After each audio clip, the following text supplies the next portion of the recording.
हम देखते हैं कि अनब्लीप होने के बाद जेरेल्डाइन एक अस्पताल में जाग उठती है जब हल्क ने एवेंजर एंड गेम में आयरन गैंगुलेट में इन्फिनिटी स्टोन का उपयोग ब्रह्मांड की आधी आबादी को वापस लाने के लिए किया, जो इन्फिनिटी वार में धानोस के स्नैप करने से गायब हो गए थे।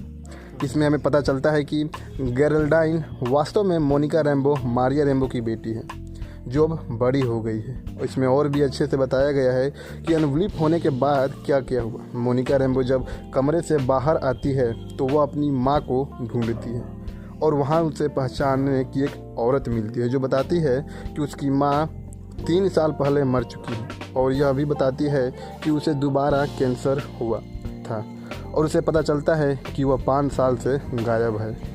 इसके बाद मोनिका रैम्बो टायलर हेवर्ड से मिलती है जो कि अब एक्टिंग डायरेक्टर बन गया था। वहाँ हमें मारिया रैम्बो की तस्वीर दिखाई देती है। मोनिका पूछती है कि एस्ट्रोनॉट ट्रेनिंग प्रोग्राम का क्या हुआ, तो टायलर कहता है कि अब नैनोटेक, रोबोटिक और आर्टिफिशियल इंटेलिजेंस पर कार्य करते हैं। स्पेस अब अनएक्सपेक्टेड थ्रेट से भर गया है। हेवर्ड बताता है कि मारिया रैम्बो ने स्वाट्स की शुरुआत की थी।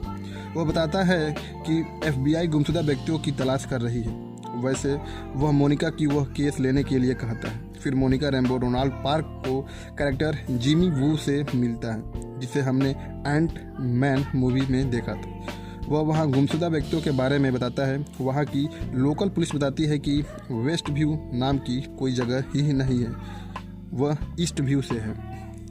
फिर मोनिका एक ड्रोन को वेस्ट व्यू के अंदर भेजती है और वह अंदर गायब हो जाता है। फिर रैम्बो आगे बढ़ती है और वह एक एनर्जी फील्ड महसूस करती है और उसके अंदर खींची चली जाती है। 24 आवर लेटर हमें एक गाड़ी में जिसमें डार्सी लुइस जो कि थॉर द डार्क वर्ल्ड में थी गाड़ी में होती है, जो अब एक्सपर्ट बन गई थी। उसके साथ ये कुछ लोग थे जो अपने अपने क्षेत्र में एक्सपर्ट थे। इन 24 घंटे में वेस्ट व्यू के बाहर स्वाट्स अपना कैंप बना लिए होते हैं। डार्सी को पता चलता है कि स्वाट के पास कोई सुराग नहीं है जिससे पता चले कि क्या चल रहा है। फिर डार्सी अंदर के सिग्नल को पकड़कर यह पता लगा लेती है कि अंदर सिडकारी शो चल रहा है। यह signal cosmic microwave background radiation है।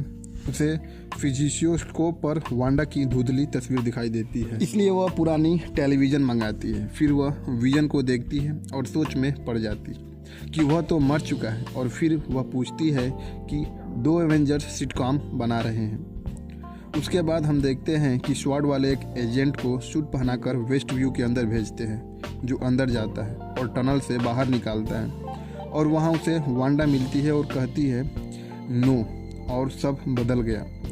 फिर हम देखते हैं कि डार्सी और वू उस शो में दिख रहे सभी कैरेक्टर की ओरिजिन पता करते हैं कि वह रियलिटी में है या नहीं। फिर डार्सी टेक्नोलॉजी बनाती है जिसे वांडा शो के अंदर वांडा से कांटेक्ट कर सके। ऐसा होता भी है लेकिन शो में इसका पता नहीं चलता और डार्सी को लगता है कि मिशन फेल हो गया है।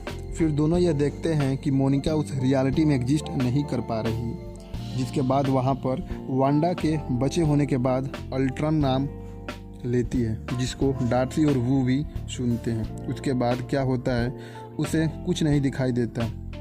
फिर अलार्म बजाता है और हमें वांडा अपने असली रूप ये दिखाती है और वह वहाँ से मोनिका रैम्बो को अपनी रियलिटी से बाहर फेंक देती है और सब कुछ पहले की तरह ठीक कर देती है। फिर विजन आता है और पूछता है कि जेरेल्डाइन कहाँ है, तो वांडा कहती है कि वह अपने घर चली गई।